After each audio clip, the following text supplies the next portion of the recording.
السلام علیکم۔ اب تک کی خبروں کے ساتھ میں ہوں رضوان عباسی۔ سب سے پہلے اہم خبروں کا خلاصہ۔ شی جن پنگ کی صوبہ گوئچو میں سیاحتی کشتیوں کے حادثے پر اہم ہدایات۔ چینی صدر شی جن پنگ کے خصوصی ایلچی کی گیبون کی صدارتی تقریب حلف برداری میں شرکت۔ دنیا کے عدم استحکام اور غیر یقینی صورتحال کا جواب خطے کے استحکام کے ساتھ دیں، چینی وزیر خزانہ۔ اور اب خبریں تفصیل کے ساتھ۔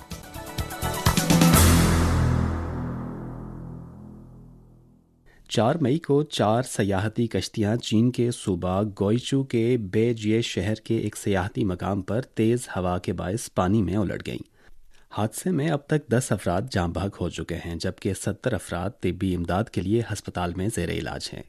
سی بی سی سینٹرل کمیٹی کے جنرل سیکرٹری، صدر مملکت اور سینٹرل ملٹری کمیشن کے چیئرمین شی جن پنگ نے اس حادثے کو بہت اہمیت دی اور فوراً اہم ہدایات جاری کرتے ہوئے نشاندہی کی کہ حادثے کے شکار افراد کی تلاش اور زخمیوں کے علاج کی ہر ممکن کوشش کی جائے، متاثرین کے اہل خانہ کو تسلی دی جائے اور صورتحال پر قابو پانے میں ہر ممکن کوشش کی جائے۔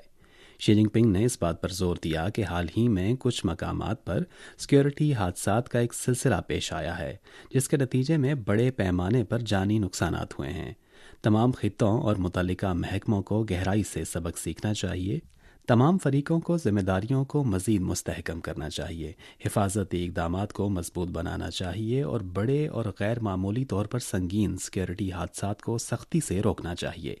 چین کے وزیر اعظم لی چیانگ نے بھی اس بارے میں ہدایات جاری کرتے ہوئے کہا کہ لاپتہ افراد کی تلاش اور بچاؤ، زخمیوں کے علاج، اہل خانہ کو تسلی دینے اور متعلقہ امور سے نمٹنے اور حادثے کی تحقیقات جیسے تمام امور اچھی طرح انجام دیے جائیں۔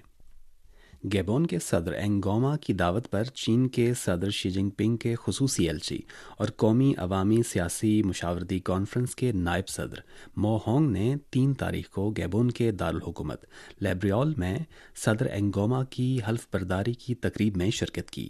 4 تاریخ کو صدر انگوما نے لیبریول میں مو ہونگ سے ملاقات بھی کی۔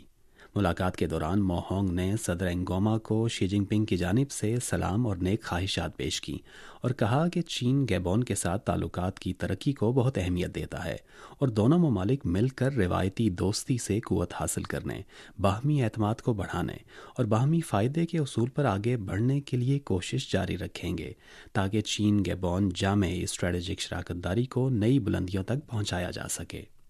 صدر انگوما نے تقریب حلف برداری میں خصوصی ایلچی بھیجنے پر صدر شی جن پنگ کے لیے شکریہ اور نیک خواہشات کا اظہار کیا۔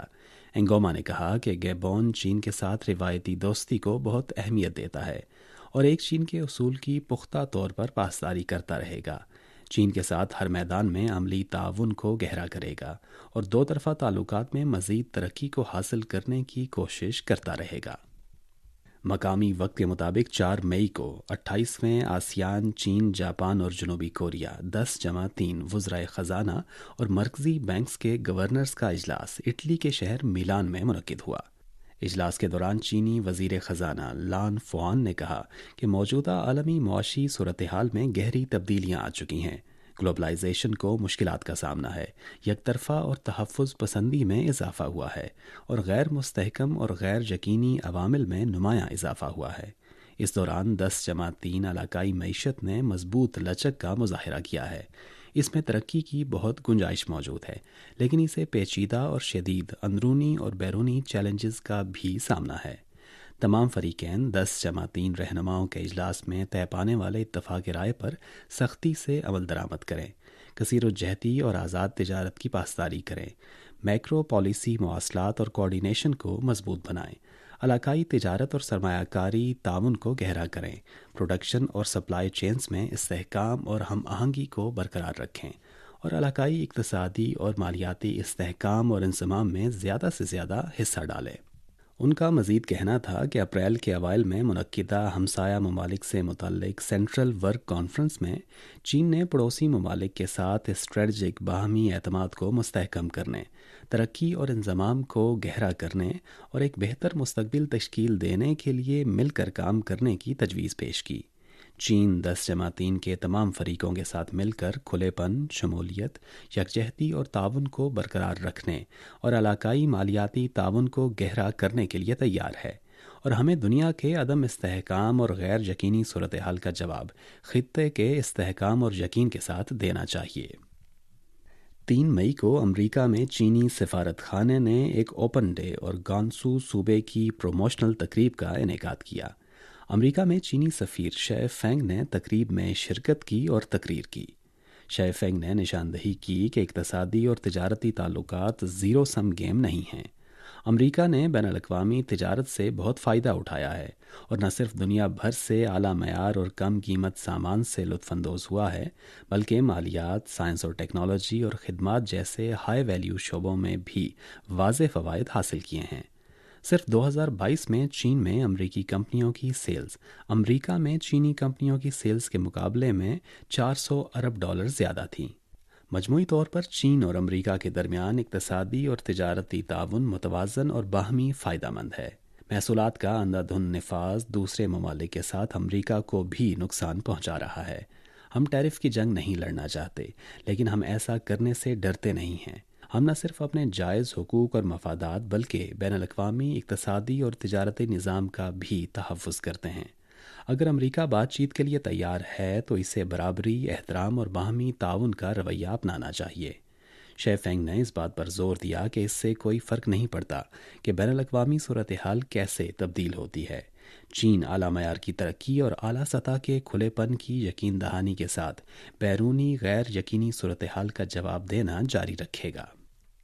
8ویں ڈیجیٹل چائنا کنسٹرکشن سمٹ 5 تاریخ کو اختتام پذیر ہوئی، جس میں 3,60,000 سے زائد افراد نے شرکت کی، جو ایک ریکارڈ بلند سطح ہے۔ سمٹ میں 40 سے زائد فورمز اور مکالمے منعقد ہوئے اور پہلی بار digital China development index system اور digital economy unicorn development report جاری کی گئی۔ سمٹ میں مجموعی طور پر 100 سے زائد ڈیجیٹل ٹیکنالوجی انٹریکٹیو تجربے کے منصوبے اور 30 سے زائد فزیکل ماڈلز لانچ کیے گئے۔ پہلی بار نمائش کی شرح 65% سے زیادہ رہی اور پہلی بار کم اونچائی پر مبنی اقتصادی زون بھی قائم کیا گیا۔ سمٹ میں ڈیجیٹل معیشت کے کل 455 اہم منصوبوں پر دستخط کیے گئے، جن میں مجموعی طور پر 228 ارب یوان کی سرمایہ کاری ہوگی، جو گزشتہ اجلاس کے مقابلے میں بالترتیب 8% اور 12% اضافہ ہے۔ ان منصوبوں میں مصنوعی ذہانت، robotics, computing infrastructure, digital health اور دیگر شعبوں کا احاطہ کیا گیا ہے۔ چین کی وزارت ٹرانسپورٹ کے مطابق 1 سے 5 مئی تک چین میں لوگوں کے اندرون ملک ٹرپس کی کل تعداد 1.467 بلین تک پہنچنے کی توقع ہے، جس میں روزانہ اوسطاً 293 ملین ٹرپس ہوئے، جو سال بسال 8% اضافہ ہے۔ اس کے ساتھ ساتھ آن لائن پلیٹ فارمز کے اعداد و شمار کے مطابق 5 مئی کو دوپہر 2 بجے تک ان تعطیلات کے دوران مجموعی باکس آفس 700 ملین یوان سے تجاوز کر چکا ہے۔ عظیم حب الوطنی کی جنگ میں سوویت یونین کی فتح کی 80ویں سالگرہ کے موقع پر چائنا میڈیا گروپ اور چین کی اسٹیٹ فلم ایڈمنسٹریشن کی جانب سے ماسکو میں چین روس مشترکہ پروڈکشن فلم ریڈ سلک کی تشہیری سرگرمی کا انعقاد کیا جائے گا۔ اس موقع پر چین اور روس کے مرکزی تخلیق کار اس حوالے سے اپنے تخلیقی عمل کو روشناس کرائیں گے۔ رواں سال ستمبر میں چینی عوام کی جاپان مخالف جنگ اور عالمی فاشسٹ مخالف جنگ کی فتح کی 80ویں سالگرہ کے موقع پر یہ فلم چین میں ریلیز کیے جانے کا اعلان بھی کیا جائے گا۔ فلم ریڈ سلک رواں سال 20 فروری کو روس میں ریلیز ہوئی تھی اور اس نے باکس آفس پر 380 ملین روبل یعنی تقریباً 30 ملین یوان کا بزنس کیا تھا۔ حقیقی تاریخی واقعات پر مبنی یہ فلم 1927 کی کہانی بیان کرتی ہے، جب چینی اور سوویت انقلابیوں نے اہم خفیہ دستاویزات کو کامیابی کے ساتھ محفوظ کرنے کے لیے شانہ بشانہ جنگ لڑی۔ اور خبروں کے اختتام سے پہلے خاص خبروں کا خلاصہ ایک مرتبہ پھر۔